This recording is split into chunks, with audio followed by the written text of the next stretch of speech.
السلام علیکم دوستو، کیسے ہو آپ سب؟ میں ہوں عریج اور آپ ہیں اس وقت میرے یوٹیوب چینل عریشہ ناولز پہ۔ آج ہم ریڈ کرنے جا رہے ہیں ناول تم زیست کا حاصل ہو کی قسط نمبر 10۔ تو چلیے سٹارٹ کرتے ہیں۔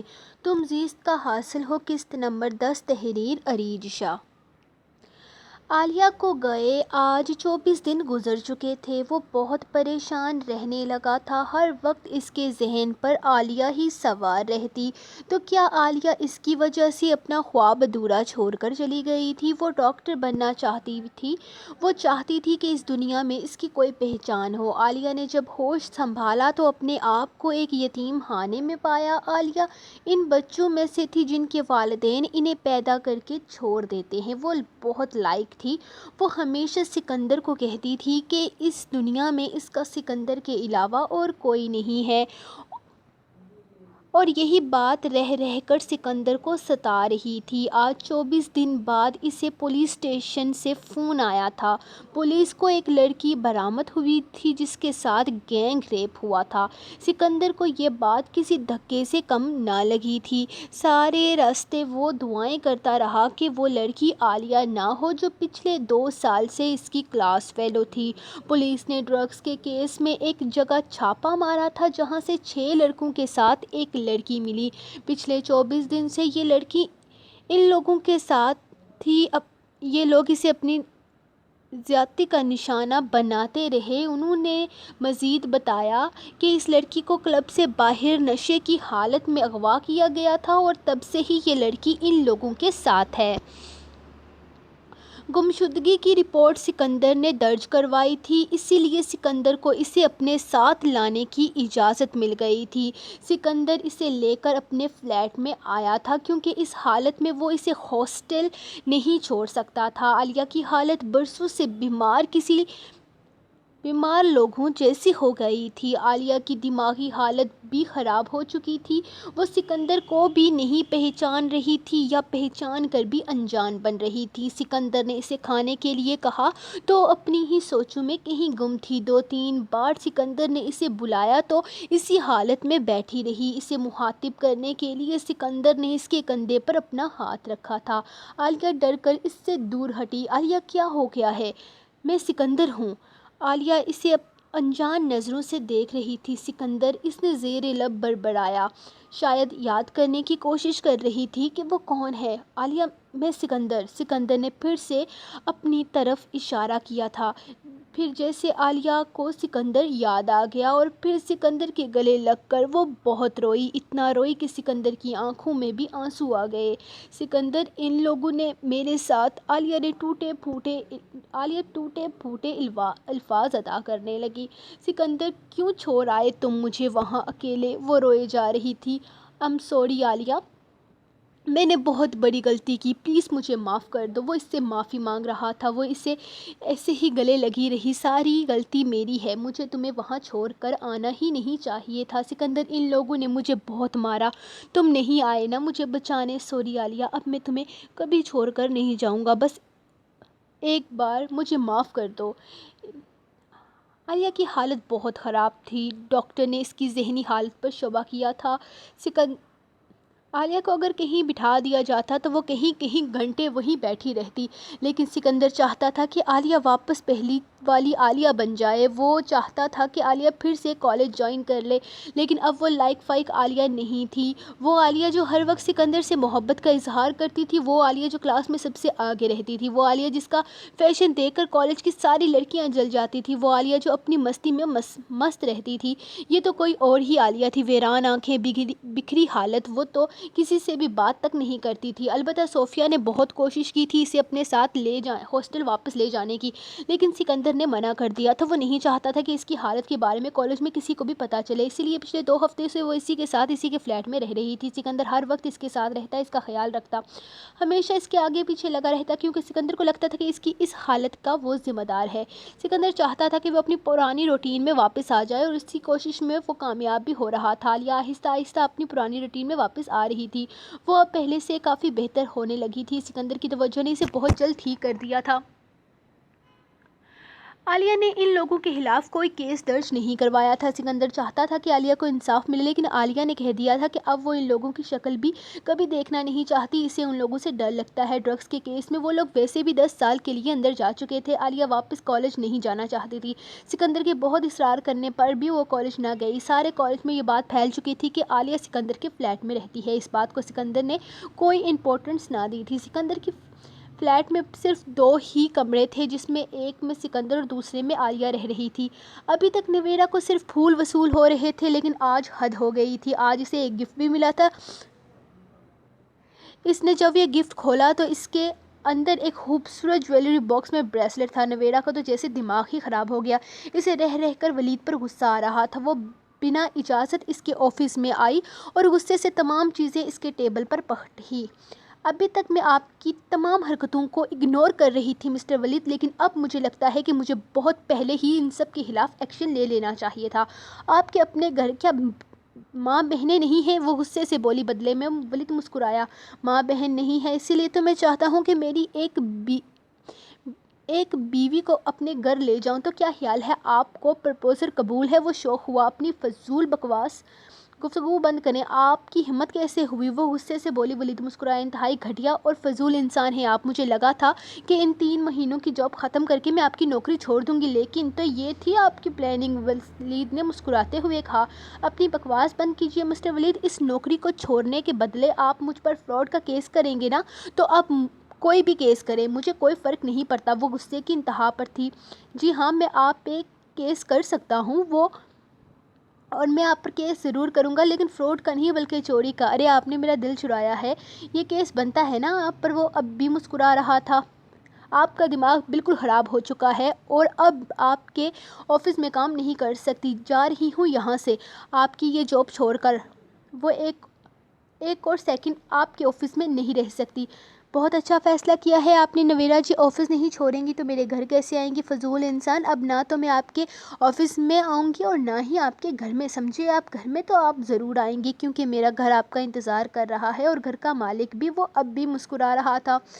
نہ وہ الفاظ سے بات کر رہی تھی اور نہ ہی اس کی کسی بات کا جواب دے رہی تھی۔ وہ صرف انتظار کر رہی تھی کب یہ دن گزرے اور وہ اپنے گھر واپس چلی جائے۔ آج اسے آرزو کا فون آیا تھا۔ کچھ باتوں کے بعد آرزو نے پوچھا، ہاں تو ڈاکٹرانی صاحبہ کہاں ہیں آپ کے ڈاکٹر صاحب؟ وہ نظارے دیکھنے گئے ہیں۔ کیوں بھائی؟ اتنا خوبصورت نظارہ پاس ہونے کے بعد کوئی باہر کیوں جائے گا نظارے دیکھنے؟ انہیں مجھے دیکھنے میں کوئی انٹرسٹ نہیں ہے۔ نور نے دل کی بات کہی۔ آرزو سے وہ کبھی کچھ چھپاتی نہیں تھی، لیکن پھر بھی الفاظ کا رویہ چھپاتی تھی۔ تو تم کس مرض کی دوا ہو؟ انٹرسٹ لاؤ میں لاؤں؟ ہاں تو؟ آرزو اسی کے انداز میں بولی۔ وہ کیسے؟ نور نے پوچھا۔ میں نے تمہارے بیگ میں وہ نائٹی رکھی تھی نا۔ اوہ، تو وہ بے خدا نائٹی تم نے رکھی تھی میرے بیگ میں؟ بڑے لوگ ہی بڑے کام کرتے ہیں۔ آرزو نے فرضی کالر جھاڑے۔ مطلب آرزو تمہیں لگتا ہے کہ اس نائٹی کی وجہ سے وہ مجھ میں انٹرسٹ دکھائیں گے؟ ہاں میری جان، اگر یقین نہیں آئے تو آزما کے دیکھ لو۔ لیکن مجھے شرم آئے گی آرزو۔ اوہو بے وقوف لڑکی، میاں سے کیا شرمانا؟ میاں کو قابو کرنے کے لیے تھوڑا سا بے شرم ہونا پڑتا ہے، آرزو نے جیسے سمجھاتے ہوئے کہا تھا۔ ندیم 3 دن بعد واپس آیا۔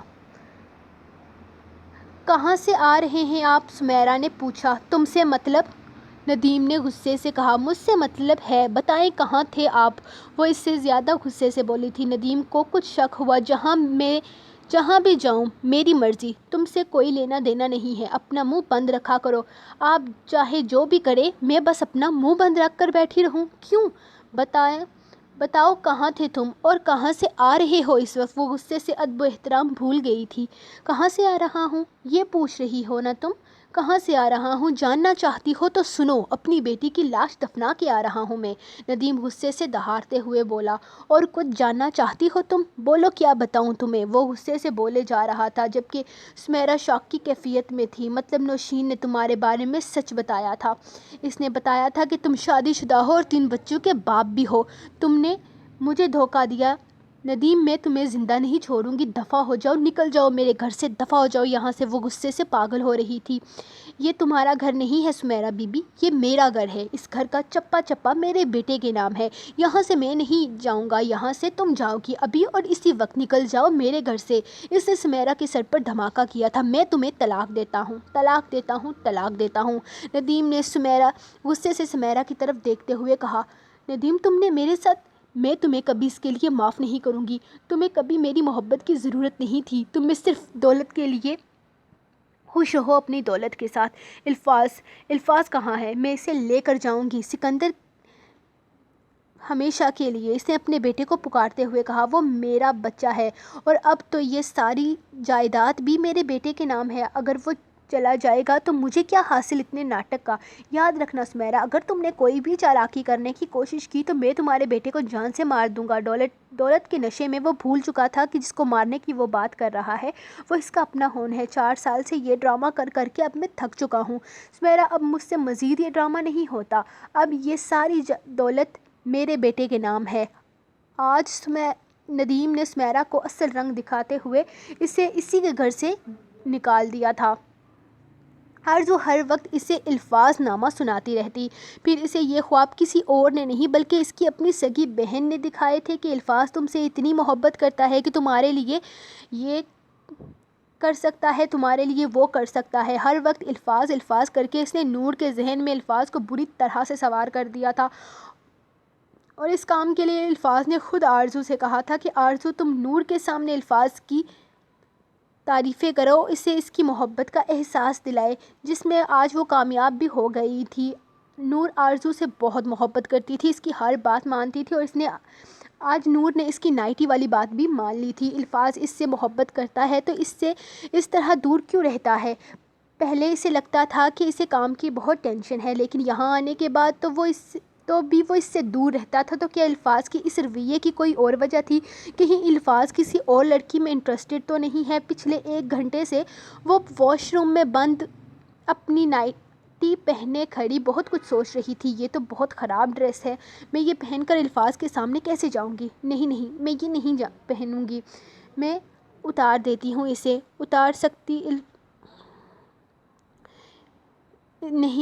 نہیں اتار سکتی الفاظ کا مجھ میں انٹرسٹ لانے کے لیے مجھے کچھ نہ کچھ تو کرنا پڑے گا۔ کیا سوچیں گے الفاظ میرے بارے میں کہ مجھے شرم نہیں آتی؟ شوہر سے کیا شرمانا؟ اسے آرزو کی بات یاد آئی۔ بڑی مشکل سے اس نے خود کو یہ نائٹی پہن کر باہر آنے پر مجبور کیا تھا۔ نائٹی کے اوپر ایک نیٹ کی جیکٹ تھی جو اس نے پہن لی۔ الفاظ کمرے میں ہی تھا، نور کو لگا تھا کہ شاید وہ کمرے میں نہیں ہوگا، وہ بیڈ پر بیٹھا شاید اسی کے آنے کا انتظار کر رہا تھا۔ نور واش روم سے نکلی تو الفاظ کی نظر اس پر پڑی تھی۔ الفاظ کے اس طرح سے دیکھنے پر نور کا دل چاہا کہ زمین پھٹے اور وہ اس میں سما جائے۔ نور کو ذرا سا سجے دیکھ کر اس کا دل مچل جاتا تھا، اور آج تو نور سراپائے حسن بن کر اس کے سامنے کھڑی تھی، لیکن اس وقت الفاظ کو بے خود نہیں ہونا تھا بلکہ خود کو سنبھالنا تھا، کیونکہ آج وہ ایک بہت بڑا فیصلہ کر کے آیا تھا۔ یہ کیا حالت بنا کے آئی ہو تم اپنی؟ یہ کیا لباس پہنا ہے؟ الفاظ خود کو کنٹرول کرتے ہوئے بولا۔ نور ذرا سا جو کانفیڈنس لے کر واش روم سے باہر نکلی تھی سب ہوا ہو گیا تھا، لیکن پھر ہمت کر کے الفاظ کے قریب آئی، اور اس نے سوچ لیا تھا کہ وہ الفاظ کے غصے سے نہیں ڈرے گی۔ اس کو قریب آتے دیکھ الفاظ بیڈ سے اٹھ کر کھڑا ہو گیا تھا، جب نور نے اس کے گلے میں باہیں ڈالتے ہوئے بولی، میں نے تو سنا ہے کہ بیوی اپنے شوہر کو ایسے لباس میں بہت اچھی لگتی ہے۔ بکواس بند کرو نور، تمہیں شرم آنی چاہیے ایسا گھٹیا لباس پہن کر میرے سامنے آتے ہوئے۔ شوہر سے کیسے شرمانا؟ نور نے ڈڈائی کی انتہا کر دی۔ نور، میں تمہیں ہمیشہ سے ایک بہت اچھی لڑکی سمجھتا تھا، شاید اسی لیے مجھے تم سے پیار ہو گیا، مجھے نہیں پتا تھا کہ تم اس طرح کی گھٹیا نکلو گی۔ پتہ نہیں کیا سوچ کے میں نے تم سے شادی کی، مجھے تم سے شادی کرنی ہی نہیں چاہیے تھی۔ آج مجھے خود پر شرم آ رہی ہے کہ میں نے تم جیسی لڑکی سے شادی کی۔ یہ مردوں کو لبھانے والے انداز کہاں سے سیکھے ہیں تم نے؟ مردوں کی دلجوئی کرنا شریف لڑکیوں کے کام نہیں ہوتے۔ میں تمہیں ایک بہت بھولی بھالی لڑکی سمجھتا تھا، مجھے نہیں پتا تھا کہ تم ایسی نکلو گی۔ الفاظ بولے جا رہا تھا، یہ دیکھے بنا کہ اس کے لفظوں کا نور پر کیا اثر ہو رہا ہے۔ نہیں مانتا میں تمہیں اپنی بیوی اگر میں تمہیں اپنی بیوی مانتا تو بہت پہلے تمہیں اپنے سارے حقوق دے دیتا۔ ہاں، اگر میں تمہیں اپنی بیوی مانتا تو کان کھول کر سن لو نور بی بی، میں تمہیں اپنا کچھ نہیں سمجھتا، میں تمہیں اپنی بیوی تسلیم ہی نہیں کرتا ہوں۔ آج سے مجھے اپنا شوہر کہنا چھوڑ دو، بہت جلدی میں تمہارا اور اپنا کوئی فیصلہ کر دوں گا، اسی لیے اپنے آپ کو آج سے میری بیوی سمجھنا چھوڑ دو۔ الفاظ چاہتا تھا کہ نور اپنے آپ کو اس رشتے کو ختم کرنے کے لیے تیار کر لے تاکہ اسے بعد میں اتنی تکلیف نہ سہنی پڑے۔ بس مسٹر الفاظ، بہت بول چکے آپ، ٹھیک کہا آپ نے، مردوں کی دل جوئی کرنا شریف اور لڑکیوں کے کام نہیں ہوتے۔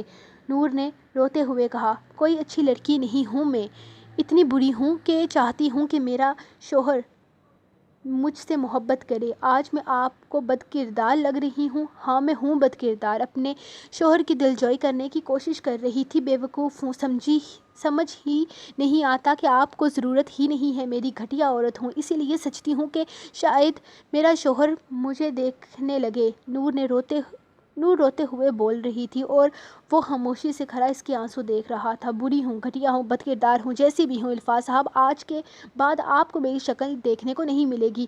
یہ سب کچھ آرزو کی وجہ سے ہوا ہے، وہ تو کہتی تھی کہ آپ مجھ سے بہت محبت کرتے ہیں، میرے بغیر نہیں رہ سکتے، میرے لیے کچھ بھی کر سکتے ہیں، پتہ نہیں کیوں میں نے اس کی بات مان کر یہ گھٹیا لباس پہن لیا، لیکن آپ فکر نہ کریں، آج کے بعد ایسی کوئی غلطی نہیں ہوگی، نہ تو میں آپ کے سامنے آؤں گی اور نہ ہی آپ کو میری شکل دیکھنی پڑے گی۔ نور بھاگتے ہوئے واش روم میں بند ہو گئی تھی۔ اس دن کے بعد آج پہلی بار نور نے اس سے بات کی تھی، اس نے اس دن اسے منانے کی کوشش کی تھی لیکن وہ راضی نہیں ہوئی تھی، اور آج اس نے اسے منانے کی کوشش تک نہیں کی تھی کیونکہ وہ جانتا تھا اگر آج وہ نور کے پیچھے گیا تو خود پر قابو کبھی نہیں کر پائے گا۔ اب وہ نور کو مزید تکلیف نہیں دینا چاہتا تھا کیونکہ اسے اپنے الفاظوں کی گہرائی کا اندازہ ہو چکا تھا۔ وہ کمرے سے باہر نکل گیا تھا، ندیم الفاظ کو لے کر اپنے فلیٹ میں آیا تھا اور صدف بیگم کو بتا دیا تھا کہ سکندر اس کا بیٹا ہے اور اس کے ساتھ اس کے گھر میں رہے گا۔ دماغ خراب ہو گیا ہے آپ کا، یہ بچہ اس کے ساتھ بھیج دیتے، بے وقوف عورت، یہ ساری دولت جائیداد جو ہمیں ملی ہے وہ سب الفاظ کے نام ہے، تو یہ ساری زندگی ہمارے ساتھ رہے گا؟ ہاں، یہ میرا بیٹا ہے صدف، یہ ہمیشہ ہمارے ساتھ رہے گا، ندیم نے الفاظ کو دیکھتے ہوئے کہا۔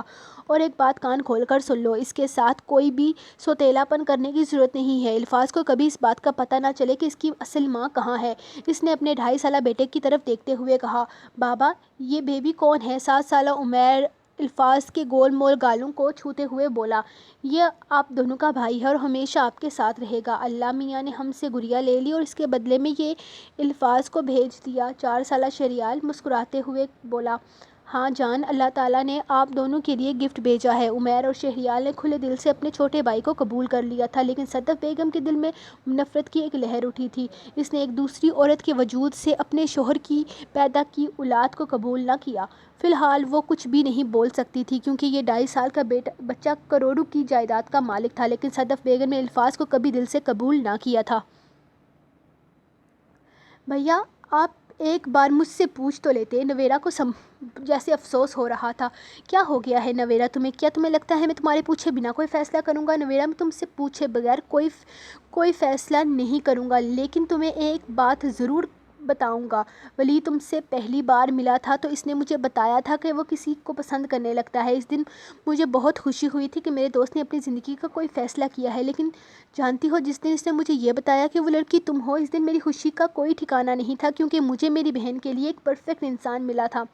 میں تم سے کوئی زبردستی نہیں کر رہا نویرا، میں بس تم سے اپنے دل کی خواہش کا اظہار کر رہا ہوں۔ ایک بات تو کان کھول کر سن لو نویرا، ولید بد کردار نہیں ہے، وہ ایک با کردار انسان ہے، اس کی شادی کے پرپوزل کو لے کر اس کے کردار پر انگلی مت اٹھاؤ، اور فیصلہ تم خود کرو گی۔ آپ میرے بھائی ہیں اور اپنی بہن کے بدلے اس کی حمایت کر رہے ہیں۔ نویرا کو جیسے افسوس ہوا کیونکہ میری بہن بے وقوف ہے اور میرا دوست اتنا بے وقوف نہیں ہے۔ جی نہیں، میں بے وقوف نہیں ہوں، اس نے منہ بسور کر کہا تھا۔ جی آپ نہیں ہیں بے وقوف، اس بارے میں ضرور سوچنا میرا بچہ، اور اگر اب آپ کی اجازت ہو تو میں آپ کی بھابھی محترمہ میرا انتظار کر رہی ہوں گی، میں جا سکتا ہوں؟ اس نے مسکراتے ہوئے کہا۔ جی، جس پر اس نے اجازت دے کر فون بند کر دیا تھا۔ عالیہ 2 مہینے سے سکندر کے فلیٹ میں رہ رہی تھی، لیکن اب وہ چاہتی تھی کہ وہ خود کوئی جاب کرے، کیونکہ وہ سکندر پر مزید بوجھ نہیں بننا چاہتی تھی۔ عالیہ پر بات بہت اچھے طریقے سے سمجھ چکی تھی کہ وہ کسی اور سے محبت کرتا ہے بلکہ اس کے لیے کچھ بھی کرنے کو تیار ہے۔ عالیہ نے اپنے دل کو سمجھا لیا تھا۔ اب ویسے بھی عالیہ اپنے آپ کو سکندر کے قابل نہیں سمجھتی تھی۔ اسے جاب مل گئی تھی، وہ بہت خوش تھی۔ اس نے سکندر کو فون کیا تھا، سکندر مجھے جاب مل گئی۔ عالیہ بہت خوش ہوتے ہوئے کہا تھا، گریٹ، بہت بہت مبارک ہو، ٹریٹ تو بنتی ہے۔ سکندر نے کہا، ہاں ہاں کیوں نہیں بنتی ہے، میں لیکن تمہارے پیسوں سے فکر مت کرو، ادھار لوں گی، جب پے ملے گی تو واپس کر دوں گی۔ عالیہ اپنے پرانے انداز میں بولی تھی، ٹھیک ہے محترمہ، تو گھر تو پہنچے؟ سکندر نے مسکراتے ہوئے فون بند کیا تھا۔ عالیہ نے مسکراتے ہوئے جیسے ہی فون بند کیا، اسے چکر آنے لگے۔ عالیہ کا سر برے طریقے سے گھوم رہا تھا، اسے ایسا لگ رہا تھا کہ اس نے ایک اور قدم اٹھایا تو وہ بے ہوش ہو جائے گی، اور پھر ایسا ہی ہوا تھا۔ عالیہ بے ہوش ہو گئی تھی۔ اسے جب ہوش آیا تو اس نے اپنے آپ کو ہسپتال میں پایا۔ کوئی ہمدرد انسان اسے اٹھا کر ہسپتال لے آیا تھا۔ اس کے ہوش میں آتے ہی ایک نرس اس کے قریب آئی۔ نرس پاکستانی لڑکی لگ رہی تھی جس سے عالیہ آسانی سے بات کر سکتی تھی۔ آپ کے ہسبینڈ کہاں ہیں؟ نرس نے خوشگوار انداز میں پوچھا۔ ہسبینڈ؟ عالیہ نے نہ سمجھنے والے انداز میں کہا، جی آپ کے ہسبینڈ آپ ان کو یہاں بلا لیں۔ نرس نے کہا، جی میرے ہسبینڈ؟ عالیہ کو سمجھنے میں مشکل ہو رہی تھی۔ جی میری شادی نہیں ہوئی، عالیہ نے اسے بتایا۔ کیا آپ کی شادی نہیں ہوئی؟ نرس کو حیرت ہوئی۔ اگر آپ کی شادی نہیں ہوئی تو پلیز جلدی کر لیں۔ کیا مطلب؟ کیوں کروں میں شادی؟ عالیہ نے حیران ہوتے ہوئے پوچھا۔ جی آپ شادی کریں کیونکہ آپ پریگننٹ ہیں۔ پریگننٹ؟ عالیہ نے زیر لب بڑبڑایا۔ برف گرنے کی وجہ سے آج مری میں ضرورت سے زیادہ سردی تھی، یہاں تک کہ الفاظ کے منہ سے دھواں نکل رہا تھا۔ سردی کی شدت کو محسوس کرتے ہوئے اس نے ہوٹل واپس جانے کے بارے میں سوچا۔ جس دن سے وہ یہاں آئے تھے، نور ایک بار بھی اس کے ساتھ باہر نہیں آئی تھی۔ اس نے نور کو اتنی اہمیت ہی نہ دی تھی کہ وہ اس کو اپنے ساتھ لے کر باہر آتا، اور نہ ہی نور باہر آنے کی ضد کرتی تھی۔ مری آنے کے دوسرے ہی دن ان دونوں کے بیچ ایک سرد مہری کی دیوار کھڑی ہو گئی تھی جسے نور نے گرانے کی بہت کوشش کی۔ جب وہ ہوٹل واپس آیا تو اسے نور کہیں نظر نہیں آئی۔ کمرے میں اچھی طرح سے دیکھنے کے بعد اس نے ریسیپشن سے پوچھا، جس نے بتایا کہ الفاظ کے جانے کے فوراً بعد نور بھی کہیں چلی گئی تھی، لیکن کہاں؟ ایسے کیسے کہاں جا سکتی ہے؟ آپ نے پوچھا تو ہوگا اس سے، الفاظ ریسیپشن پر کھڑی لڑکی سے پوچھ رہا تھا۔ نہیں سر، وہ بنا رکے چلی گئی، ہم ان سے پوچھ نہیں پائے، ہمیں لگا کہ شاید وہ آپ کے ساتھ گئی ہوں گی کیونکہ وہ آپ کے نکلنے کے فوراً بعد ہی آپ کے پیچھے چلی گئی تھی۔ اس کا مطلب ہے کہ اس ہوٹل سے باہر نکلے 2 گھنٹے ہو چکے تھے اور اب تک وہ واپس نہیں آئی تھی۔ ایسے کیسے کہیں جا سکتی تھی؟ نور تو بنا بتائے کہیں نہیں جاتی تھی۔ اب الفاظ صحیح معنوں میں پریشان ہو گیا تھا۔ سر باہر اندھیرا چھا رہا ہے اور جنگل بھی ہے، ابھی تک آپ کی بیوی واپس نہیں آئی، اور یہ جنگل تو خطرناک جانوروں سے بھرا ہوا ہے۔ نہیں کچھ نہیں ہوگا اسے، وہ جیسے اس نے اپنے آپ کو یقین دلایا تھا۔ مجھے نور کو ڈھونڈنا ہوگا۔ وہ ہوٹل سے باہر نکلا تھا۔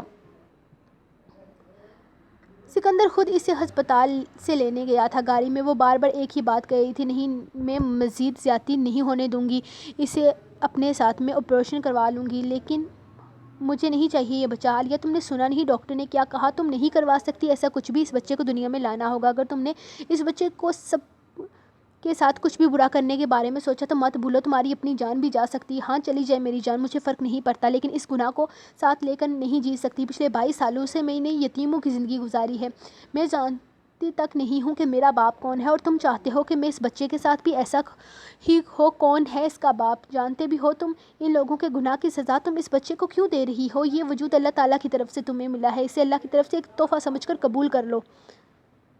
لیکن سکندر کیا دنیا اسے قبول کرے گی؟ جب لوگ میرے بچے سے پوچھیں گے کہ بتاؤ تمہارا باپ کون ہے، تو کیا جواب ہوگا میرے بچے کے پاس؟ بتاؤ۔ عالیہ اب رونے لگی تھی۔ سکندر نے عالیہ کو کبھی اتنا کمزور پڑتے نہیں دیکھا تھا جتنا پچھلے 3 مہینوں میں وہ ہر روز روتی تھی۔ عالیہ اگر میں یہ کہوں کہ میں اس بچے کو اپنا نام دوں گا تو کیا تم اسے اس دنیا میں لاؤ گی؟ سکندر نے کچھ سوچتے ہوئے کہا۔ عالیہ سکندر کے چہرے کو دیکھا تھا۔ عالیہ کیا تم مجھ سے شادی کرو گی؟ میں تمہارے بچے کو اپنا نام دوں گا، یہ بچہ ہمارا ہوگا۔ عالیہ سکندر کے چہرے کو دیکھ کر بے بسی سے مسکرائی تھی۔ ترس کھا رہے ہو مجھ پر سکندر؟ جو کام میری محبت نہیں کر پائی وہ میری بے بسی کر گئی۔ سکندر کے پاس عالیہ کی کسی بات کا کوئی جواب نہیں تھا۔ وہ نور کو منانے کے لیے ہوٹل واپس لوٹ کے آیا تھا۔ وہ اپنی باتوں پر پچھتا رہا تھا۔ سچ تھا، جو کچھ بھی ہوا تھا اس میں نور کی تو کوئی غلطی نہیں تھی۔ وہ نور کو کس بات کی سزا دے رہا تھا؟ اس سے تو وہ محبت کرتا تھا، بچپن سے ہر دن اس نے اس کی محبت میں گزارا تھا۔ اپنی زندگی کا ہر دن اس نے نور کو سوچ کر گزارا تھا، اور جب نور ہر لحاظ سے اس کی زندگی میں شامل ہو گئی تھی تو وہ اس سے دور جانے لگا تھا۔ مگر کیونکہ نور اس سے بدگمان ہو جائے گی، اس سے نفرت کرنے لگے گی، اس کے ساتھ زندگی نہیں گزارنا چاہے گی۔ کتنا بے بس تھا وہ نور کی محبت میں، جس کے لیے وہ سب کچھ کر سکتا تھا، اسے اپنے آپ سے دور کرنے کے لیے کچھ بھی کر رہا تھا۔ وہ نور کے لیے واپس آیا تھا، اس نے سوچ لیا تھا چاہے کچھ بھی ہو جائے وہ نور کو خود سے دور نہیں جانے دے گا۔ وہ پچھتا رہا تھا، نور نے کہا تھا کہ وہ الفاظ سے محبت کرتی ہے تو پھر کیوں وہ اس سے دور جا رہا تھا۔ آج بے بسی کی انتہا پر تھا، نہ خود کو نور سے دور رکھ رہا تھا اور نہ ہی اس کے قریب جا رہا تھا۔ تمہیں پانے کے لیے میں نے کیا نہیں کیا نور، اور آج تم مجھ سے دور چلی گئی، نہیں میں تمہیں خود سے دور نہیں جانے دوں گا۔ دور دور تک وہ نور کو ڈھونڈ چکا تھا لیکن نور کہیں نہ ملی۔ گاڑی سے نکل کر وہ جنگل کی طرف آیا، ہو سکتا ہے نور راستہ بھٹک کر جنگل کی طرف چلی گئی ہو۔ نور کے پاس موبائل فون تک نہیں تھا جس سے وہ اس سے رابطہ کر سکتا۔ الفاظ نے ہر جگہ دیکھا، نور اسے کہیں نہ ملی۔ نور بس ایک بار مجھے مل جاؤ، میں تمہیں خود سے کہیں دور نہیں جانے دوں گا۔ اندھیرا چھا چکا تھا، برف گرنے لگی تھی اور سردی کی شدت بڑھنے لگی تھی۔ الفاظ فون کی روشنی میں جنگل کی طرف بڑھا، دور دور تک کوئی وجود نظر نہ آیا۔ پھر جنگل میں جنگلی جانوروں کی آوازیں گونجنے لگی، یہ پورا جنگل جنگلی جانوروں سے بھرا ہوا تھا۔ رات کے وقت اسے سائٹ پر کوئی بھی آتا جاتا نہیں تھا۔ اب الفاظ کو نور کی اور بھی زیادہ ٹینشن ہونے لگی تھی کیونکہ اسے جانوروں سے بہت ڈر لگتا تھا۔ الفاظ آگے بڑھتا گیا لیکن اسے کوئی بھی نظر نہ آیا۔ میں جانتا ہوں میں نے بہت غلط الفاظ استعمال کیے ہیں، میں تم سے معافی مانگوں گا یار، پلیز ایک بار واپس آ جاؤ۔ الفاظ خود سے بات کرتے ہوئے اسے ڈھونڈ رہا تھا۔ جنگل کی ایک سائڈ سے نکل کر وہ جنگل کی دوسری سائڈ سے نکل آیا تھا۔ جب ایک جگہ پر اسے بہت سارے کتوں کی آوازیں آ رہی تھی، وہ اس جگہ آیا جہاں بہت سارے کتے بھونک رہے تھے۔ اس نے بڑا سا پتھر اٹھا کر ان کتوں کی طرف پھینکا تو سارے کتے جنگل میں کہیں غائب ہو گئے۔ وہ جلدی سے اس وجود کی طرف آیا تھا جس کے لیے وہ سارے کتے ایک جگہ جمع تھے۔ اس کا مطلب تھا کہ اگر وہ 5 منٹ وہاں نہ پہنچتا تھا وہ کتے اس سے اپنی بھوک مٹا لیتے۔ نور اٹھو، اٹھ جاؤ نور۔ الفاظ نے بے تابی سے نور کو اپنی باہوں میں اٹھایا تھا۔ نور کا سارا جسم برف بنا ہوا تھا، یقیناً وہ کافی دیر سے بے ہوش پڑی تھی۔ نور اٹھو، اٹھ جاؤ یار نور۔ نور ہوش کی دنیا سے بے خبر تھی۔ الفاظ نے اسے ہوش میں لانے کی بہت کوشش کی۔ الفاظ ایک بہت قابل ڈاکٹر تھا لیکن نور کی اس حالت کو دیکھ کر اس کے ہاتھ پیر پھول گئے تھے۔ میں یہاں اس جنگل میں اکیلی اگر مر جاؤں، کسی کو میری لاش تک نہیں ملے گی، میں بے خبر موت مروں گی۔ الفاظ نور کو اٹھا کر گاڑی کے قریب لے جا رہا تھا جب سے نیم بے ہوشی کے عالم میں کچھ کہا۔ الفاظ کے قدم رک گئے تھے۔ کچھ نہیں ہونے دوں گا تمہیں، کچھ نہیں ہوگا تمہیں، میں ہوں نا، دیکھو نور آنکھیں کھولو، میں ہوں نا۔ جاری۔ سو گائز یہ رہی آپ لوگوں کے ایپیسوڈ نمبر 10، تو انشاءاللہ ملیں گے نیکسٹ ایپیسوڈ کے ساتھ۔ تب تک کے لیے اپنی رائٹ کو دیں اجازت، دعاؤں میں یاد رکھیں۔ اللہ حافظ۔